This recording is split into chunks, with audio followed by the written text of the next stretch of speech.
Talking about the what is the importance of class 9th। Class 9th का importance क्या बच्चों? आप जब क्लास 9th में आते हो तो आपको ऐसा लगता है कि मस्ती का क्लास है। क्यों? क्योंकि आप अगले साल बोर्ड में जा रहे होते हो। लेकिन ऐसा सोचना आपके लिए कितना खतरनाक साबित हो सकता है ये आपको शायद अंदाजा नहीं होगा। मैं आपको एक एक पॉइंट्स बताऊंगा, बस सुनते रहिए और एक एक पॉइंट को दिमाग में रखिएगा। जब आप क्लास 9th में आए तो most of the syllabus of the class 9th is matched with the class 11th। आप मैच करके देखिए, मोस्ट ऑफ द टॉपिक्स जो है इलैबोरेट कर दिया गया, मतलब बेसिक नॉलेज जो क्लास 9th के हैं वो सारे नॉलेज को बढ़ा चढ़ा के क्लास 11th में दे दिया गया है। आपको क्लास 9th पढ़ना कितना इंपॉर्टेंट है ये आपको शायद पता नहीं है, क्योंकि अभी आपके दिमाग में क्या है? मस्ती, टाइम पास, फेसबुक, व्हाट्सअप, तमाम चीज़ें जो दुनिया में प्रेजेंट है आपके डिस्ट्रैक्शन के लिए काफ़ी है। पढ़ना है तो क्यों पढ़ना है, क्या बनना है, ये आपको पता होना चाहिए। सम ऑफ द स्टूडेंट्स का जो सोच है वो क्या, डॉक्टर्स, कोई बनना चाहता है डॉक्टर्स, कोई बनना चाहता है इंजीनियर्स, कोई डॉक्टर बनेगा, कोई इंजीनियर बनेगा, लेकिन कैसे? The students and the teacher का बाउंडेशन कैसा ऐसा है, ये बॉन्ड अगर टूट गया तो समझिए कि आप और टीचर्स के बीच में कम्युनिकेशन गैप हो गया। और when there is a communication between gap, when there is a communication gap between the teachers and the student, then you are not secure in your class and your minds and your life, because जब तक आप teacher से बात नहीं करोगे, अपने doubts clear नहीं करोगे, तो आपके माइंड भी क्या होगा, सेटिस्फाइड नहीं हो पाएगा। ठीक है, तो ज़रूरी ये है कि आप फोकस करो और अपने जो डिमेरिट्स है उनको आप अलग करो। What is the demerits? Demerits क्या है आपके लाइफ में? आप सुबह उठते हो, क्या करते हो? सुबह उठने के बाद आपके जो 24 आवर्स का शेड्यूल है, सो जाओ, कोई बात नहीं। मैं अगर मानता हूँ कि आप 8 घंटे सोते हो, 8 घंटा आप सो गए, उसके बाद भी आपके पास कितने घंटे बच गए? अरे बच्चों, पढ़ने के लिए 5 घंटा काफ़ी है। Daily 5 hours is enough to crack every examination. 5 hours only, 5 hours only is enough to crack any examination.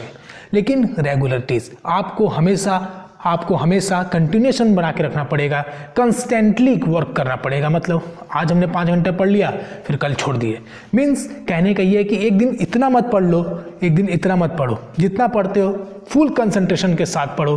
थोड़ा माइंड डिस्ट्रैक्शन होगा, आपकी आदतें पहले से बिगड़ी हुई है, आपकी आदतें मोबाइल, फेसबुक, व्हाट्सएप पे बिगड़ी गई है, उस पर आपको माइंड डाइवर्ट हो चुका है। तो करना क्या है? जो माइंड डिस्ट्रैक्शन हुआ है धीरे धीरे धीरे धीरे इंप्रूवमेंट होगा। आप मेडिटेशन कर सकते हैं 5 मिनट्स से आप मेडिटेशन से स्टार्ट करिए, मेडिटेशन करिए 5 मिनट। जब आप मेडिटेशन करोगे, मेडिटेशन कैसे करोगे मैं बताता हूँ।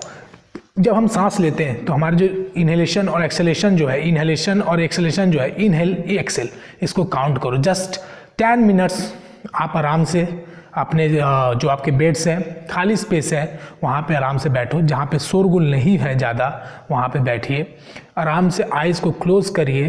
Then start counting your inhalation and exhalation, मतलब सांस को जो आप ले रहे हो, सांस को छोड़ रहे हो, स्टार्ट करो काउंटिंग। क्या हो रहा है? आप मेरे साथ करो, आपको पता चलेगा क्या कि माइंड में थाउजेंड ऑफ थॉट्स पार हो रहे हैं। कभी कुछ विचार आ रहा है, कभी कुछ विचार आ रहा है। मीन्स ये थॉट्स को आपको रोकना है, हाथ से नहीं रुकेगा। धीरे धीरे धीरे धीरे जब आप मेडिटेशन करोगे 5 मिनट्स, 20 मिनट लास्टली इसका साइकिल बोला जाता है। मेडिटेशन का जो साइकिल होता है 20 मिनट्स का होता है। ओके, मैंने भी अपने लाइफ में किए हैं, मैं अभी भी करता हूँ अपने लाइफ में।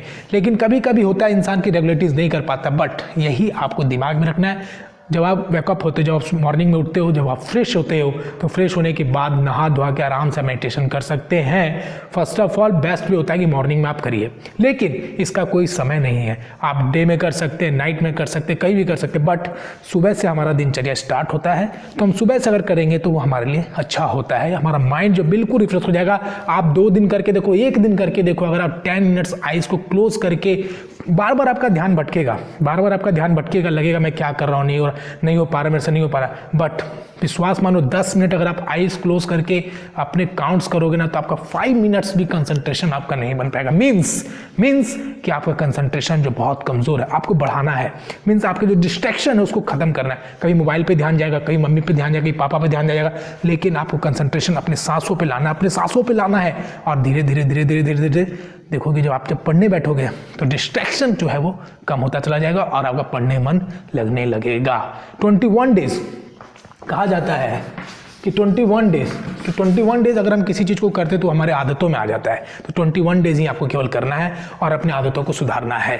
ठीक है, तो आज से आप प्लानिंग करेंगे, मेडिटेशन करेंगे, डिस्ट्रैक्शन को खत्म करेंगे, व्हाट्सअप फेसबुक चैट को ज़रूरी से ज़रूरी जो होगा उसको आप काम करेंगे, व्हाट्सअप का यूज़ जहाँ इंपॉर्टेंस है वहाँ पे करेंगे और अपना जो समय है 24 आवर्स मतलब 5 आवर्स आप केवल रोज पढ़ो, that is enough. After class करने के बाद 5 आवर्स का आप टाइम निकालो मॉर्निंग में या नाइट में और पढ़ाई करो। मैं विश्वास मानता हूँ, मेरी ऑनेस्टली है, मेरी ऑनेस्टी पे कोई शक नहीं कर सकता है। मैंने प्रैक्टिकल किया अपनी लाइफ में कि आप 5 आवर्स से ज़्यादा मत पढ़ो, लेकिन डेली पढ़ो, आप बिल्कुल सक्सेस करोगे और आगे बढ़ोगे। लड़ो अपने ज़िंदगी में, लड़ो और आगे बढ़ो। Thank you.